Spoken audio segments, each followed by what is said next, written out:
நீங்க ஜெயஹிந்த் விலாஸோட பையன், ஒரு காந்திவாதியோட பேரன். அந்த ரத்தம் உங்க உடம்புல ஓடுது. நீங்களே நினைச்சாலும் கெட்டவரா மாற முடியாது.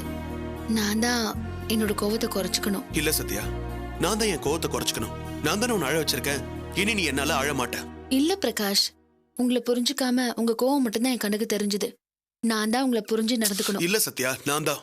இல்ல பிரகாஷ், நான் தான் மாறணும். நான் தான் சொல்றேன்ல, நான் மாத்திக்கிறேன்னு. அப்புறம் என்ன?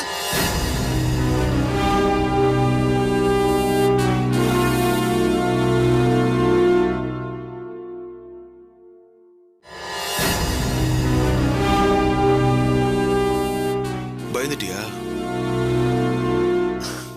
உங்களை போங்க. இன்னும் ஒரு நிமிஷம் பயந்து போயிட்டேன். வேண்டாமா? இன்னும் 4 போடு போட்டதான் நீங்க சரியா வருவீங்க. உங்களை